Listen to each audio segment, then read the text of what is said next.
شخصیت نزد جناب پیغمبر صلی الله علیه و سلم در آمدن نماز می‌خواندن. چقدر نماز سراسیمه، نماز تیز که رکوع و سجده او چقدر به سرعت بود، یعنی تیز بود، آرامانه نبود.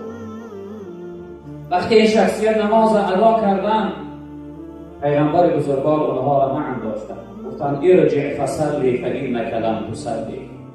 گفتن بگر اصحاب نماز بخوان، نماز نخوانده ای.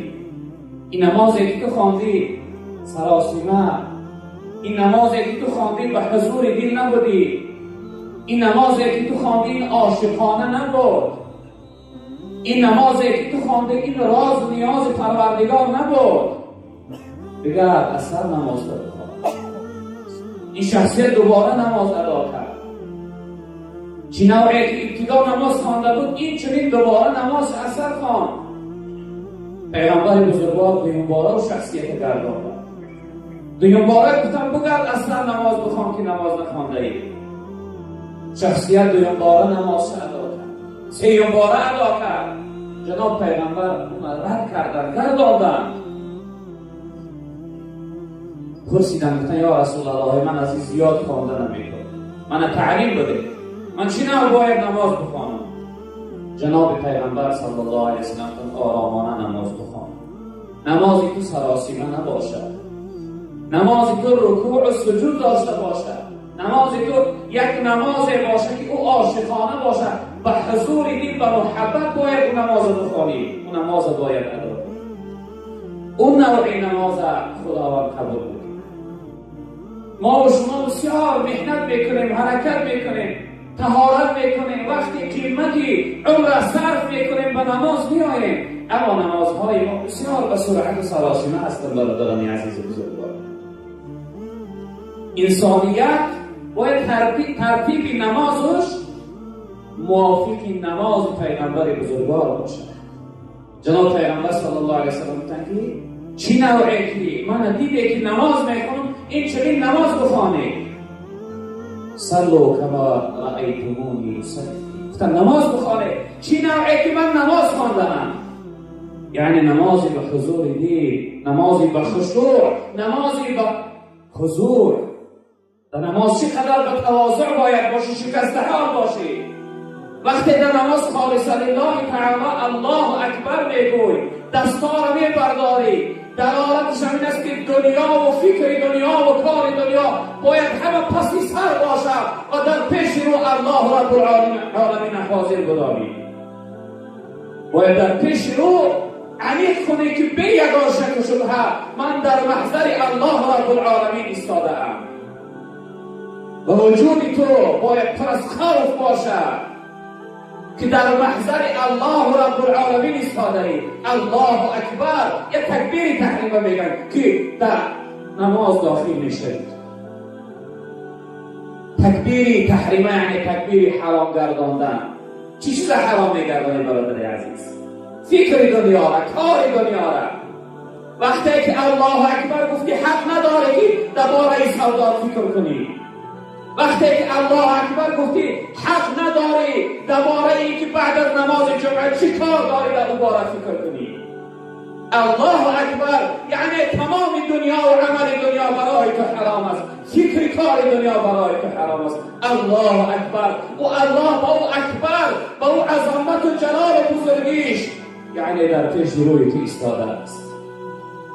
و حضور دل باید که الله اکبر باشی. بعد از این چی میگوی؟ سبحانك اللهم و بحمدك و تبارک اسمك و تعالی جدك و لا اله غیرک. و پروردگار صحبت داری، و صاحب مولات صحبت داری. باید این چقدر هر جملهش در جای خود باشد. متاسفانه این نوع نمازخوانی خیلی امروز کمی در کم است برادر عزیز بزرگوار. و وقتی که نماز می آیی یک بار سر و صورت اخت نگاه کن برادر عزیز، و کلام سر و صورت آمده ای. اون لباسی که امروز می پوشی و نماز الله اکبر میگوی داخل می شوی، آیا با این لباس برای خودت اجازه میدی که در نزد یک شخصیت بزرگی دور و زمان داخل شوی، با اون لباس کلته، با اون یعنی ازار باریکی که در بدن چسبیده است، آیا برای خودت اجازه میدی که نزد یک عالم بزرگی دور و زمانت با این لباس داخل شوی؟ هرگز اجازه نمیدی برادری عزیز. ابتدا سر میپوشانی، حیات عمر حتی نمازها با سر نیز میخوانی، اما نزد یک اشام و دامولا رفته میشوی در سر تاخی میمانی، یک لباس کشاد و آستیندار میپوشی. و چه خاطر؟ به خاطر حرمت و شخصیت. برادری عزیز بزرگوار، آیا اون ایشان و دامولای دور و زمان بزرگ است یا اینکه الله رب العالمین؟ کدامش بزرگ است؟ انتخاب کن. اگر الله رب العالمین بزرگ باشه، باید یک بار سر و صورت نگاه کنی که با کدام لباس باید نزدش داخل شدی، با کدام لباس و با کدام حالت باید در محضر او حاضر شوی، با کدام زبان باید با او سخن بگویی، با کدام جسم و بدن در حضور او در محضر او ایستادگی کنی. برادر عزیز بزرگوار، نماز چیزی عادی نیست. نماز صحبتی با پروردگار است، با صاحب و مولا صحبت میکنی. در یک روز 5 بار تو را فریاد میکنه با زبانی مؤذنا که حی علی الصلاح، حی علی الفلاح. بیا به سوی نماز، بیا به سوی راز و نیاز، بیا به سوی صحبت محرمانه و عاشقانه، بیا به سوی نجات. از چی نجات؟ از این رنج و مشقتی که امروز داری، از این عذابی که امروز میکشی، از این بی‌برکتی و بدبختی که امروز حیاتت آمده است. بیاده اون صاحبت، اون مولا تو از اینها نجات بده و خلاص بگردان. نماز باید به حضور دل باشه برادر عزیز. نماز باید به تواضعانه باشه، و جسم و بدن با اعتقاد و نیت صاف و پاکیزه باشه. برادر عزیز، جوان محترمی که امروز مسجد آمده، اکثر شخصیت هایی که از خفای تو یا ای که در نزد تو نماز میخوانند، والله قسم بارها نزد من میآیند، از تو شکایت میکنم. چه شکایت میکنم؟ میگم بدن یوای بو میکند، نسکی های یوای بو میکند. پیغمبر بزرگوار ما در یک هفته در روز جمعه غسل کردن و سر بدن شستن از سنت گردانده است، تا اینکه اون شخصیتی که با امید عبادت آمده است، نماز جمعه آمده است، در نمازش ناراحت نباشد، در نمازش چقدر خوشحال باشد. باید بوی عطر تو، بوی خوشبویی تو باید دماغ او را خوشحال و معطر کند. متاسفانه امروز چقدر جوانهای ما در این حالتو، یعنی این لحظه که ما زندگی داریم، یعنی این حمامهای گرم، این آبهای گرم، این خوشبویی‌هایی که نوعی به نوع هستند، خیلی ننگ است برای انسان که در این حالت و در این لحظه انسان با یک جسم و بدنی یعنی ناپاک و با یک جسم بدنی در بوی به سوی مسجد بیاید. پیغمبر بزرگوار ما شخصیت‌هایی که اونها یعنی چیزناک میخوردن یا اینکه چیزهای بومه کردگی میخوردن، اونها را معن داشتن که رسوی مسجدی ما نیایه. از شخصیت از این سیر پیاز از چیزناک استفاده بوده است. پیغمبر بزرگوار کن مسجد نیایه شما. از هر چیزی که انسان ناراحت میشه و از اون چیز ملائکه هم ناراحت میشه و گفتن پیغمبر بزرگوار.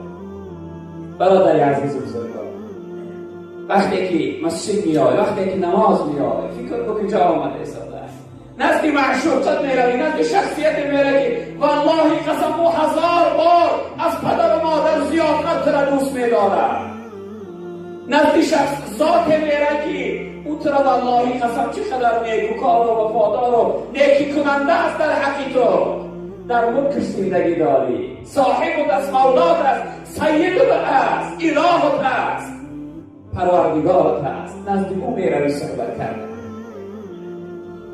به این خاطر برادران عزیز بزرگوار، ما و شما باید نسبت به نماز خیلی هوشیار باشیم. نماز امر عادی نیست برادران عزیز.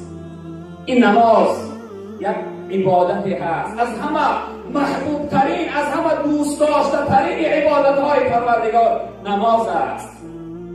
نماز در یگان حالت از بالای انسان برداشته نمی شود. یگان شخصیت اجازتی ندارد که در یگان حالت نماز ترک کند.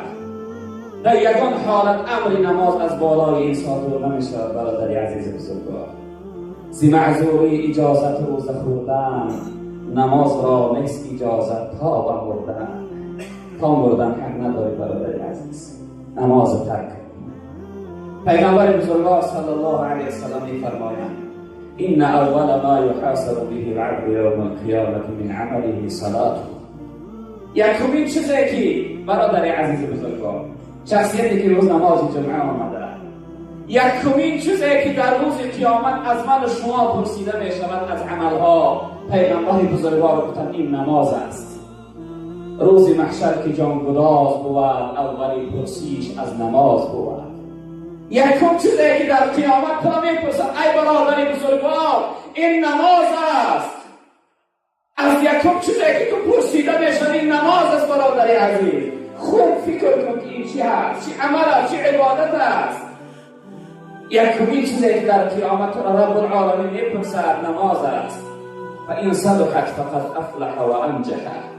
هر شخصیتی که صلاحیتی ها جواب گفت، هر شخصیتی که نمازهاش ادا کرد، هر شخصیتی که نماز کامل در نامه اعمالش به محضر پروردگار بود، او شخصیت نجات یافت، او شخصیت خوشبخت شد، او شخصیت پروردگار از جمله بندهاش قبول کرد. هر شخصیتی که از دنیا اگر نماز بود، نماز عادی نیست، نماز اختیاری نیست. فکر نکن که امروز کار خوبتر از نماز باید قضایی میخوانی. برای قضا کردن نماز فقط یک حدیث میخوانم برادر عزیز. هر شخصیتی که یک وقت نماز قضا کرد، هر شخصیتی که یک وقت نماز به عذر قضا کرد و قضایی خوان، اگر خداوند گناهی قضا کردنش نبخشه، در قیامت در دوزخ خداوند شخصیت 600 سال عذاب میکنه. 600 سال برای قضا کردن و حالا اینکه خواندهش 600 سال خداوند در دوزخ عذاب میکنه. به شکاتی به خاطری که در وقتش ادا نکرده. شخصیتی را حکایت میکنن که خواب دید، این خواب است برادر، از شخصیت خواب دید، صحرای قیامت خواب دید. شخصیت خواب دید که در صحرای قیامت بسیار حالتی دشواری و وزمینی را بالاش آمده، خداوند حکم میکنه که به سوی دوزخ ببره. این بینماز، این نماز قضا کردگی را دوزخ توش ببره. این شخصیت خیلی داد و فریاد میکنه، خیلی یعنی گریه و زار و ناله میکنه، کسی به فریادش نمیرسه. میارم به سوی کل صراط، هرچند قبا میکشه. اون ملائکه هایی که وابسته به عذاب هستند، اونها سر بلند کرده اینا به سوی دوزخ میبرند یک مدتی در دوزخ میبرند. چقدر عذابی سخت میکنند، در عذابی خیلی دشوار و سخت مبتلا و گرفتار است. یک مدتی عذاب میکشد و ناگاه میبیند که شخصیت پیدا میشود از بیرون، میگوید ای فلانی بیا دستم بردار و من تر از عذاب خلاص کنم. این شخصیت به سوی او نگاه میکند، میگوید برای چی؟ وقتی که خداوند حکم دوزخ بردن کرد، اون لحظه من خلاص نکردی. برای چی اون لحظه که من در پل صراط ملائکه های عذاب بسر بلند می آوردن، اون لحظه من خلاص نکردی. برای چی من یک مدت در عذاب ماندم، اون لحظه من خلاص نکردی و این روز آمده که بیا من تو را خلاص کنم. این شخصیت چی جواب بود؟ و ای ابله، ای نادان، ای بدبخت، اگر تو من در وقتش ادا میکردی، من خطا نمیکردی، اون لحظه ای که رب العالمین تو را حکم کرد که دوزخ بره، اون لحظه من تو را خلاص میکردم. اما تو من در وقتش ادا نکردی، تو من قضا کردی، تو من در وقتش نخواندی، قضا کردی. حقی تو جزای تو همین است. برادر عزیز بزرگوار، نسبت به نماز به اهمیت نباش. نماز چیزی عادی ندان.